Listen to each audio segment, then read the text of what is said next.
Evangelho de Jesus Cristo narrado por Lucas, capítulo 7, versículos 11 a 17.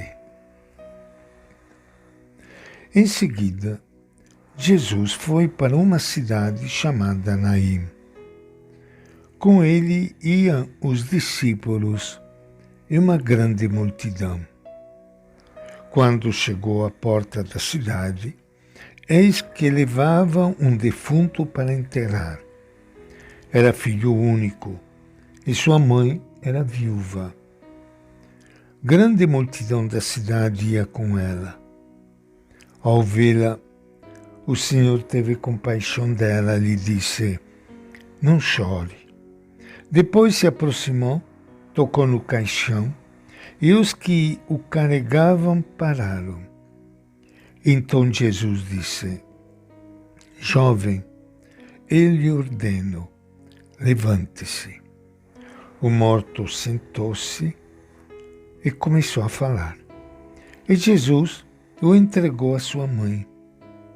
Todos ficaram com muito medo e glorificavam a Deus, dizendo: "Um grande profeta apareceu entre nós, e Deus veio visitar o seu povo."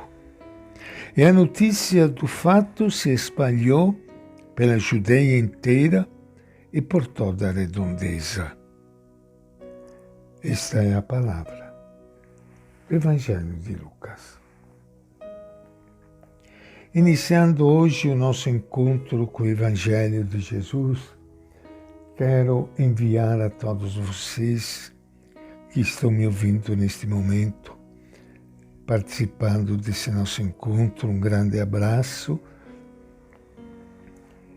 Peço a Deus por todos vocês, que Deus os abençoe, os proteja, especialmente envie o seu Espírito para que nós possamos conhecer cada vez mais Jesus de Nazaré. Ele é a grande luz da nossa vida.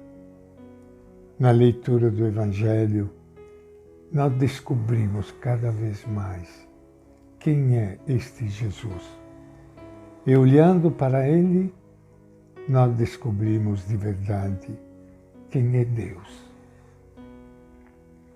A religião de não poucos está configurada por imagens, ideias e crenças que a eles mesmos resultam pouco convincentes.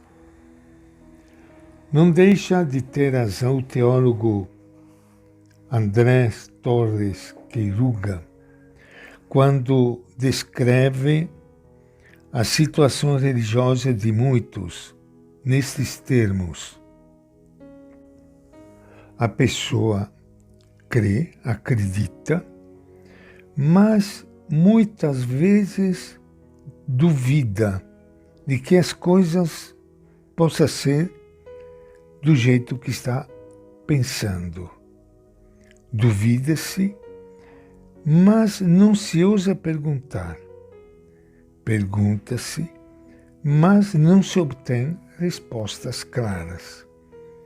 Muitos vivem sua religião como algo antiquado e pouco gratificante, que ainda conserva por via das dúvidas. A ninguém escapa que esta maneira de viver a fé sob eterna suspeita não pode ser fonte de alegria, nem estímulo para viver. O que fazer? Tirar Deus do coração?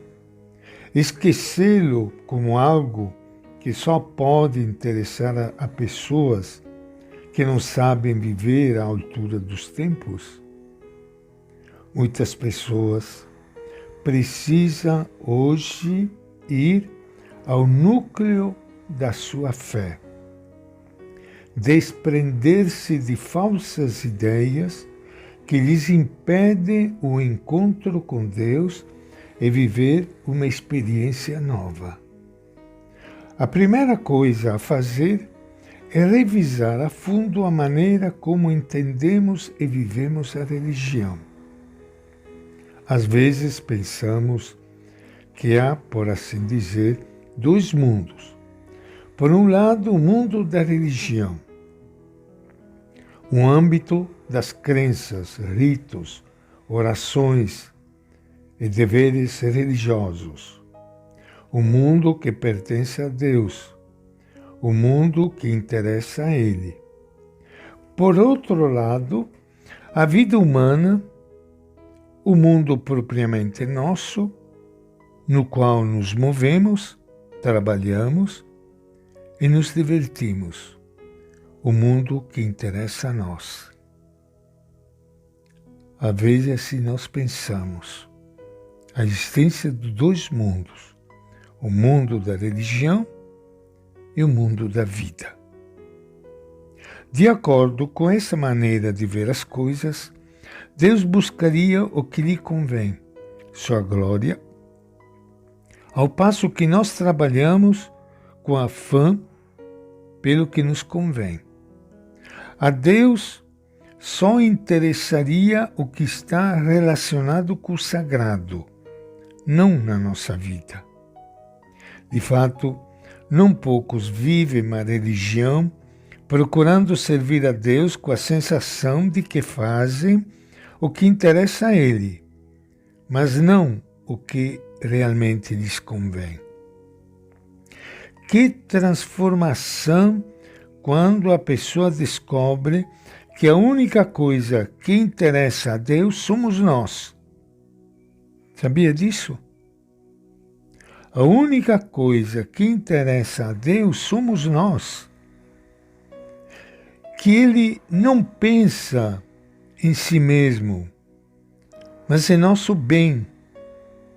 Que a única coisa que lhe dá glória é a nossa vida, vivida em plenitude. Vi já alguém chorar de alegria ao intuir pela primeira vez, com luz transbordante, que Deus só quer nossa felicidade, desde agora mesmo e para sempre. Lucas nos descreve hoje um enterro na pequena aldeia de Naim. Ao ver a mãe viúva que perdeu seu filho único, Jesus se comove e lhe diz: não chores. Ao comprovar a intervenção vivificadora de Jesus e ver o jovem cheio de vida, as pessoas que captam o que aconteceu exclamam: Deus visitou seu povo. Deus não quer que o ser humano chore. Alguém me disse em certa ocasião: que bom se Deus fosse como você o apresenta. Mas será Ele assim? Não, Deus não é como eu procuro apresentá-lo.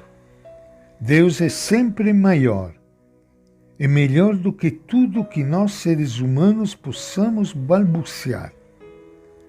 Só o conheceremos quando nos encontrarmos com Ele após a morte.